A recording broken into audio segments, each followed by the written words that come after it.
the Voice of Africa TV. Today we have a very special guest with us who goes by the name of Mr. VJ Adams. He is an MC, host, and DJ, and also a creative solutionist. Ooh. Hello, Mr. VJ. How you doing today? I'm super excited to join everybody. I don't know how many people are tuned in, but I mean, if it's one person, I'm fine. I'm happy to be here.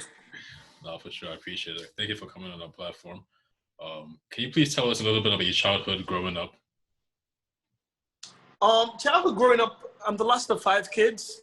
So I kind of grew up way too fast because I grew up with obviously having 4 older people. And my oldest brother is 8 years older than me. So when I was 12, he was 20. Yeah. Do you know what I mean? So mentally for me, I wanted to be independent so quick. I wanted to have my own crib. You know, all of the old, I wanted to make my own money real quick. And to back that up, my dad, I remember it was, must have been 14 or so when my dad was, he just randomly just asked me if he passed on, how do I think I'll fare? Like, who would take care of me? And I mean, I was young. So I was like, oh, I was naming my uncles and everybody, naming my older ones.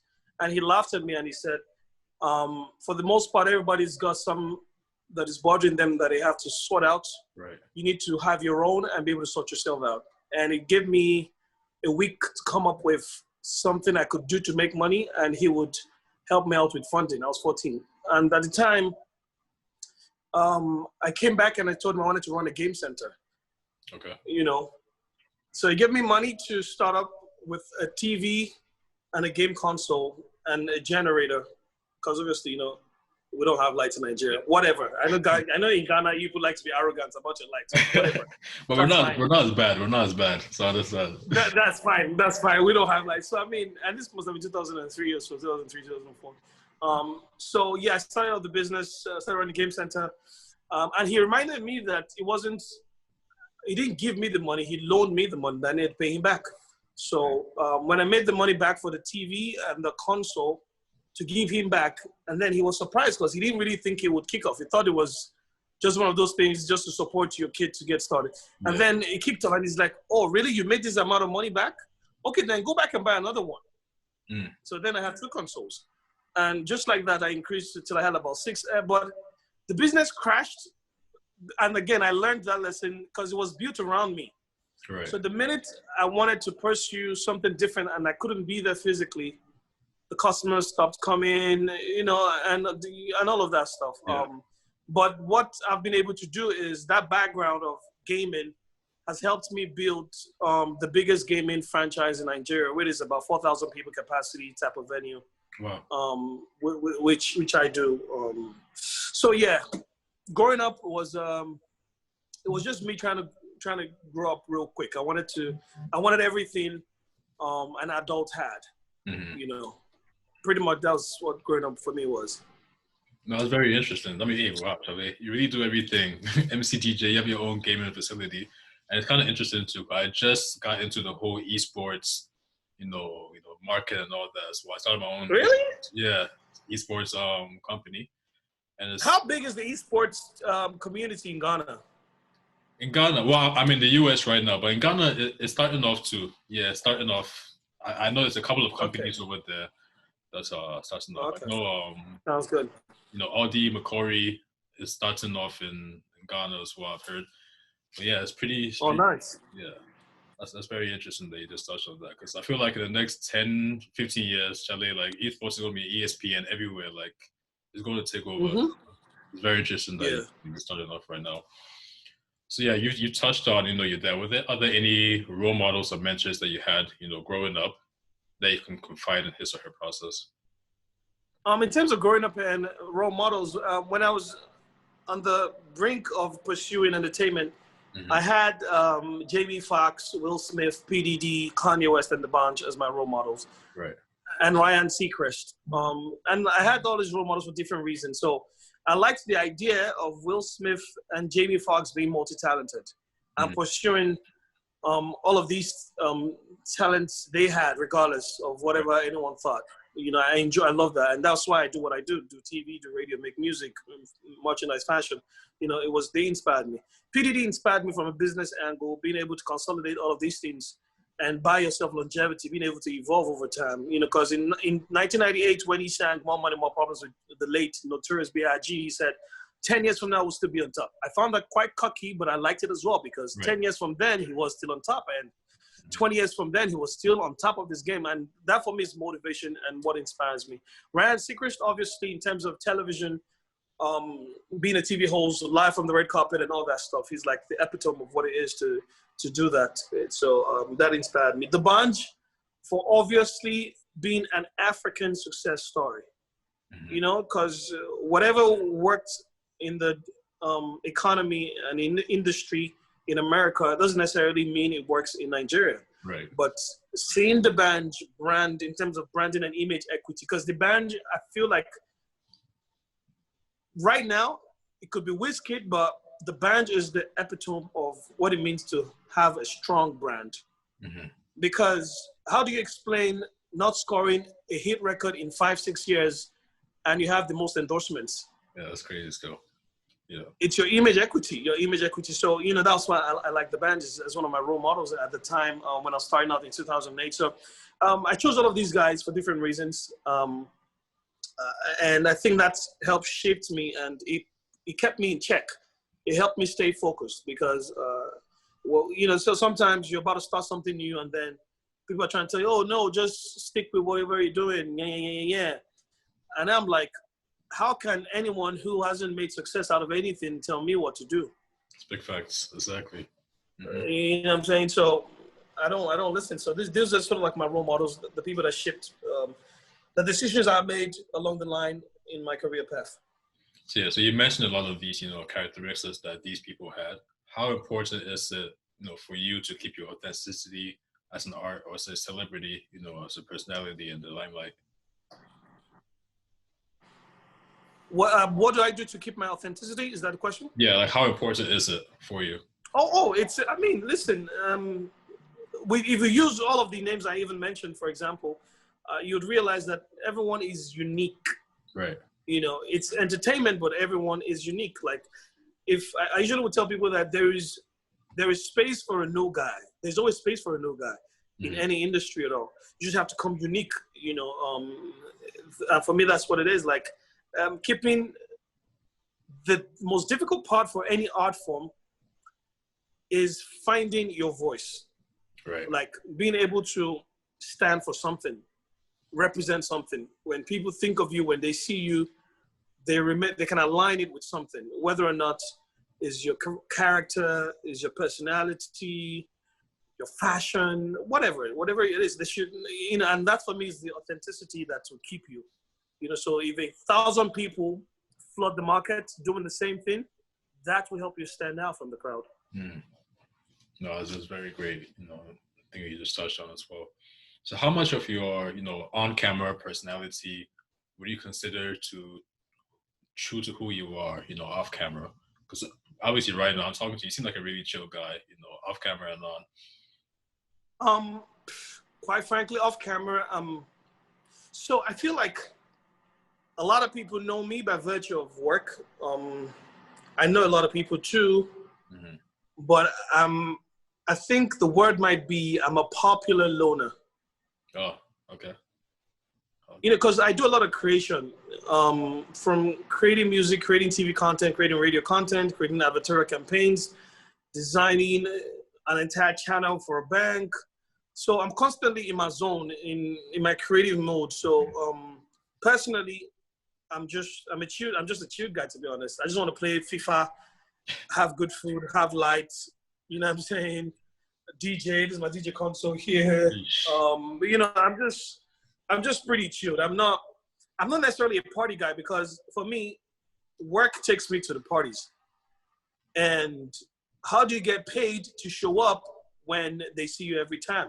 So you've got to create this scarcity, but you must also understand that you need to manage that scarcity very well, because you cannot be irrelevant and then create scarcity. You know, so you need to find the balance. So if you know, for example, you're on TV at least 3 times every week on a big TV platform, what the fuck are you looking for around? You shouldn't be around. When anyone wants to see you, just go watch TV. You know what I'm saying? You're on social media anyway. There's social media now. When I started out in 2008, there was no social media. So there was even more value when anyone saw you in person. Even though there's still that value now, but it was a little more exciting for people because they're not sure when next they're going to see you. You know what I'm saying? There's no way to catch up with you. You know, so it's all of those things that, you know, I used to make my decisions. No, that's pretty interesting. So I'm a loner. I'm a popular loner. A loner. I like that. I was telling you that too. You just mentioned a lot of roles that, you know, you're in, DJ, TV, and all that. Which role would you say you feel most comfortable in? You know, so obviously, because I've done TV for over 12 years, whenever I'm on set, it looks quite easy when I'm working. But obviously, that's 10 years of hard work will eventually look like overnight success. Mm-hmm. You know what I'm saying? So TV, for the most part, might be, because the hours I've invested in TV is more than any other art form.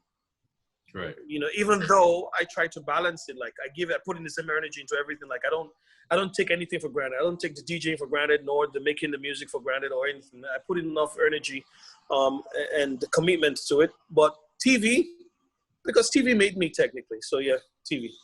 All right, for sure. So how do you think, you know, your position, you know, as an entertainer has evolved, you know, with the current pandemic going on? Do you think it's been an advantage for you? It's a blessing and a curse. A curse, obviously, being an entertainer, you earn for the most part in Africa, in Nigeria, the bulk of your remuneration comes from social gatherings where people are gathered. So, which is the shows, the concerts, the gigs, the birthdays, the parties. So if you can't do all of that, it means you'll be losing a lot of money. But again, for me, thankfully, I had built multiple streams of income with other things I could do. You know, because there is, let's be honest, there's really no demand for an MC in a pandemic.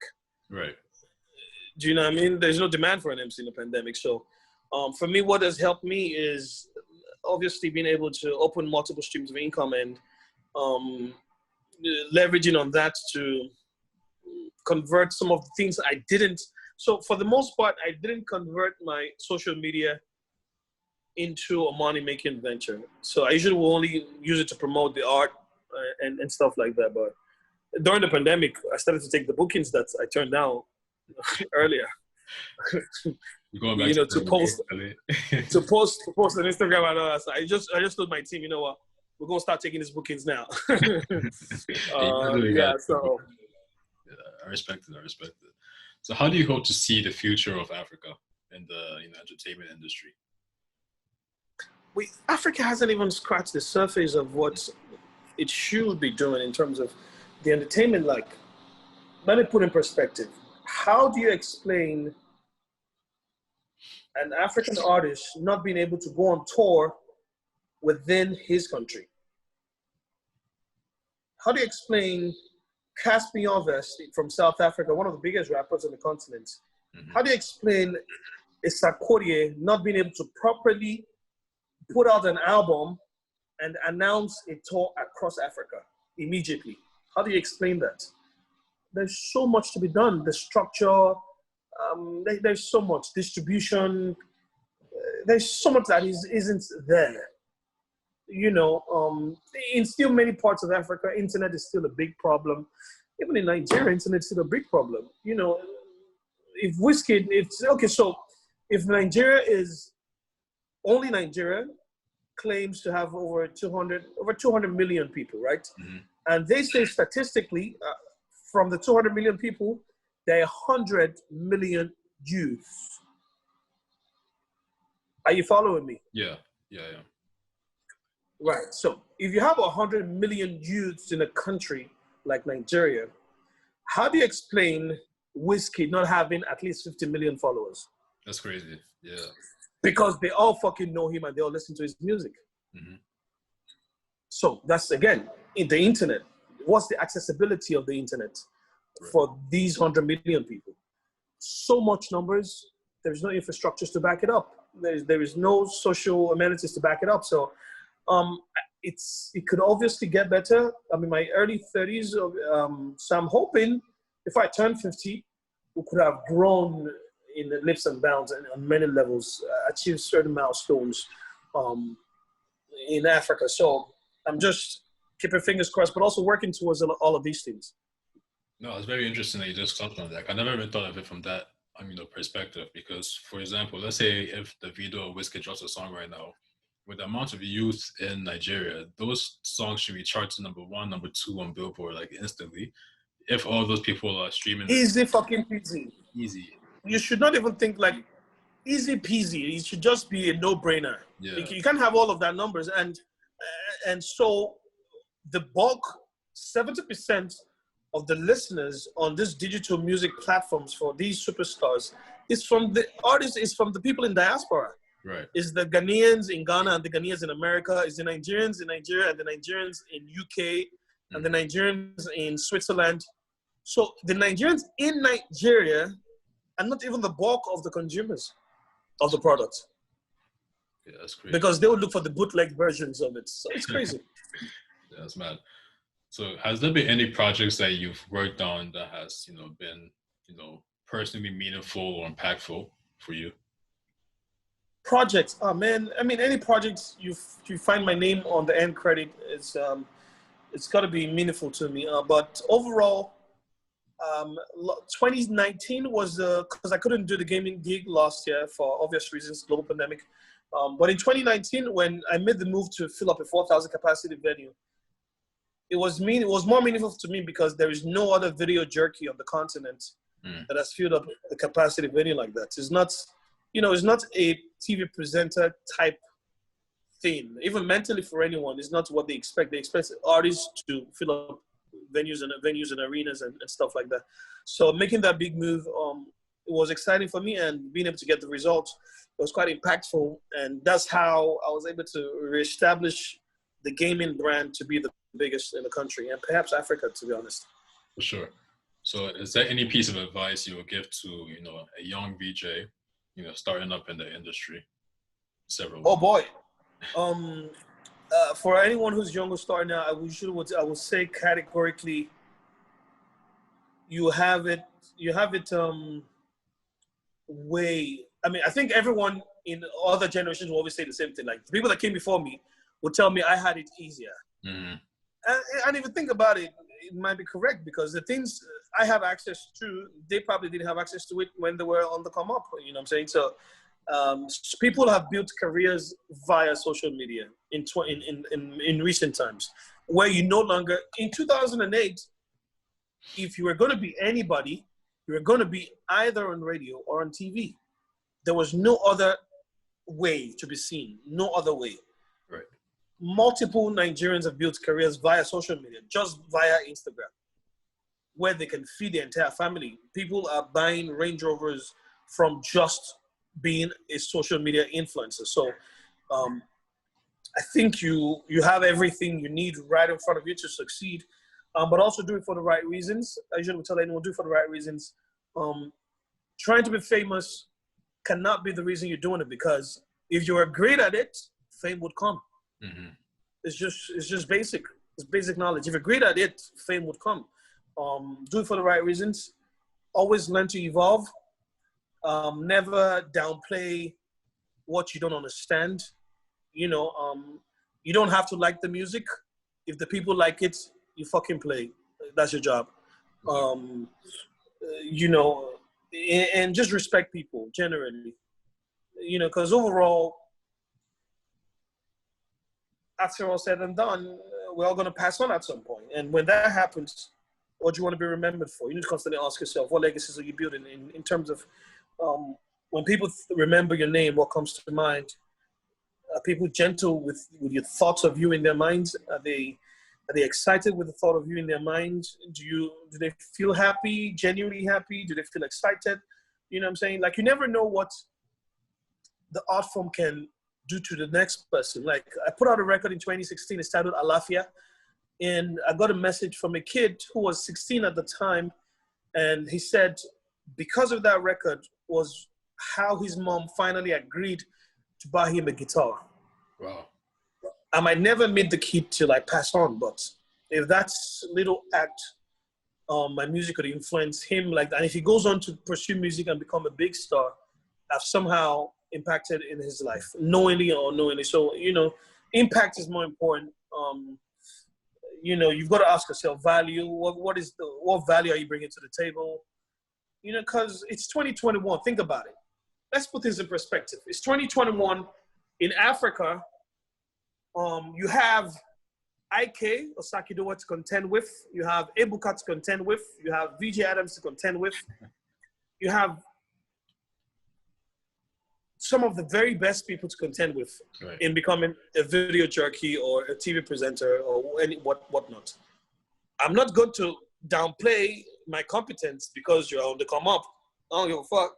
You know what I'm saying? I'm constantly going to try and get better and evolve and do it better and make sure I never take two when I'm on set and make sure I'm well researched before I come on screen.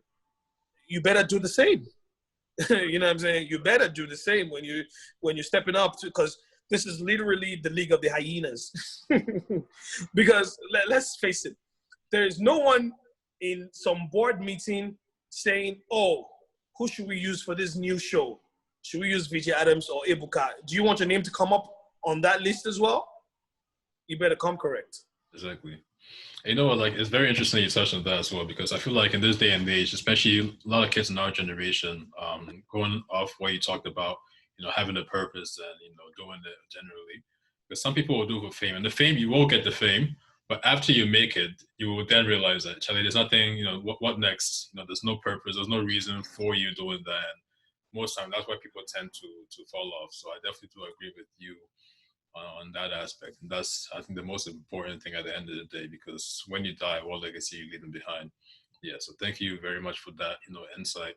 And the last question I have for you is, how can the Voice of Africa support your causes or any of the projects that you have in the future? I mean, just give me $5 million. That's fine. We can start there. If I was a billionaire, I'll give me like 10 billion. No. I mean, in terms of, I think the first thing to obviously do is to figure out what matters to Voice of Africa in terms of what the Voice of Africa really want to do. In terms of, for example, I have something called the VJ Apprentice Search. I've not been able to do this in 2 years because, Lord, I've been busy. God damn it. It's just a platform I created to give a fast rising or budding video jockey a chance to experience my world. What that means is when you can read about things, but get into the field to see how it's been done is different. So I usually would give someone a chance to experience my world, from radio to TV to DJing and playing gigs, wherever. Meetings, you're there for about a month, and then you can soar from there. And whatever you pick, because, for me in learning is you pick and choose. Everything I do doesn't necessarily have to appeal to you. You don't have to do it the same way, but you can pick the most important factors in all of these, which is obviously hard work, dedication, and all of that stuff. So, Voice of Africa, it's a platform that's, based on the research my team did, they just told me it's a platform in diaspora to obviously give, people a voice and get them to pursue those dreams. So I'm guessing there's so much we can do together in terms of collaborations and outreach to perhaps show the way to whoever is coming up in whatever field they are in. Sure. Yeah, definitely. So I think we definitely stay in contact, with the team, and then try and figure out, ways we can collab in the future. Sure thing. All right, V. So I appreciate you, very much for coming on, the platform. It was really, dope talking to you, and Bless up. Thank you for having me. Bless. Have a great day, and of course, we'll stay in touch. For sure. Yes, sir.